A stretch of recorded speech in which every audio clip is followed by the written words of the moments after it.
ከኢትዮጵያ ታዋቂ መሪዎች መካከል አንዱና የዘመናዊት ኢትዮጵያ መስራች ናቸው አጼ ቴዎድሮስ ዳግማዊ። በዚህ ቪዲዮም የአጼ ቴዎድሮስን ሕይወት ከውልደት እስከ ሞት በአጭሩ እናስቃኛለን። አብራችሁን ቆዩ።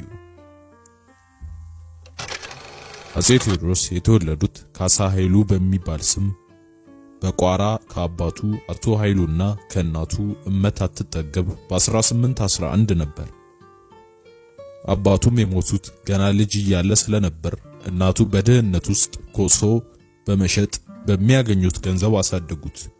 ኋላ ላይ ግን አጎቱ ደጃች ክንፉ ካሳን ወደ ማህበረ ሥላሴ ገዳም ከመነኩሴዎች እግር ስር ይማር ዘንድ ወሰዱት። በማህበረ ሥላሴም ካሳ በባህላዊ ትምህርት በስርዓት ተማረ። መዝሙረ ዳዊትንም ተምሮ ጨረሰ።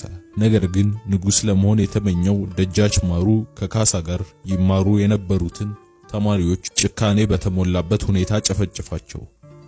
በዚህ ታሪክ ዙሪያ የተለያየ ትርክት ቢነገርም ደጃች ማሩ የማህበረ ሥላሴን ልጆች የጨፈጨፋቸው በመሳፍንቱ ጭቆና ለደረሰበት ለአባቱ ለመበቀል ሲል ነው።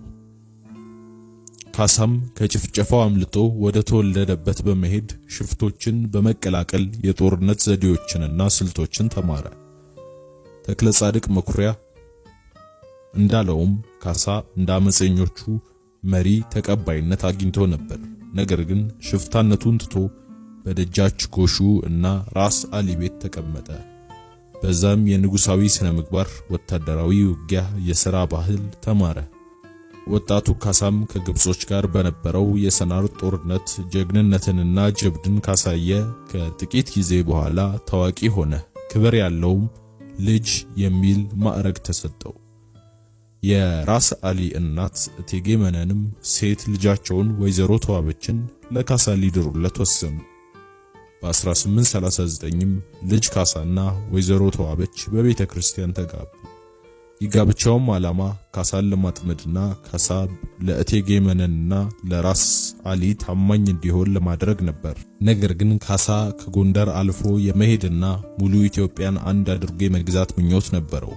በአጠቃላይ ዘመነ መሳፍንትን ማቆምና በአንድ አገዛዝ የምትመራ ዘመናዊ ኢትዮጵያን መመስረት ይፈልግ ነበር።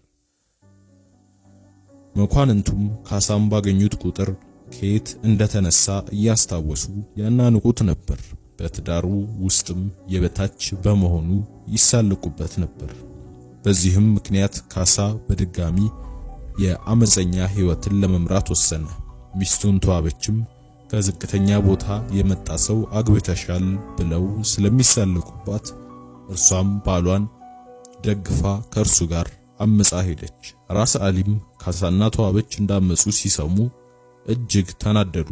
ከመቶ አለቃዎቻቸው መካከል አንዱ የሆነውንም ደጃች ወንዲራድን ጠርተው በካሳ ላይ ከፍተኛ የጦር ዘመቻ እንዲያካሂድ ነገሩት። ደጃች ወንዲራድም በእቴጌ መነን ፊት ጎረረና የኮሶ ሻጯን ልጅ በሕይወት እንዳለ ይዞ ለፍትህ እንደሚያቀርበው ነገራቸው። በሚጮም ጦርነት በ300 ሰራዊት የተዋቀረው የካሳ ጦር ሰራዊት ያለውን የደጃች ወንዲራድን ጦር አሸነፈ። ካሳን ማርኬ አመጣዋለሁ ብሎ የፎከረው ደጃች ወንዲራድ ራሱ ቆስሎ ተማረከ። ካሳም ወንዲራድ የኮሶ ሻጭ ልጅ ብሎ አናንቆ እንደሰደበው ሰምቶ ነበር። የካሳ ሰራዊትም ድል ስላደረጉ ለድሉ ድግስ ጠጅና ጠላ እየጠጡ ሳለ በካሳ ትዕዛዝ ታዛዦቹ ደጃች ወንዲራድን በተደጋጋሚ መራራውን ኮሶ በግድ አስጋቱት። ከደጃች ወንዲራድ ሽንፈት በኋላ እቴጌ መነን ልጃቸውን ራስ አሊን በወገራ እንዲቀመጥ አዘዙት። እሳቸው ራሳቸውም 20,000 ሰራዊት እየመሩ ካሳ ላይ መጡበት። በደንቢያም ጦርነት ተካሄደ። የካሳ ሰራዊት ከመነን ሰራዊት ጋር ምንም አይመጣጠንም። መነንም በጦርነቱ ለድል ቀርበው ሳለ አንድ ጥቃት ደርሶባቸው ቆሰሉ። ከፈረሳቸውም ወደቁ። ምርኮም ተማረኩ። በካሳም ፊት ቀረቡ። ከወንዲራድ ተቃራኒ በሆነ ሁኔታ መነንን የተቀበላቸው በጥሩ ሁኔታ ነበር። ራስ አሊም የእናቱን መማረክ በሰማ ጊዜ በካሳ ላይ ዘመተ። ነገር ግን ያለው አማራጭ እርቅና ድርድር ብቻ እንደሆነ ሲያውቅ ከካሳ ጋር ተደራደረ።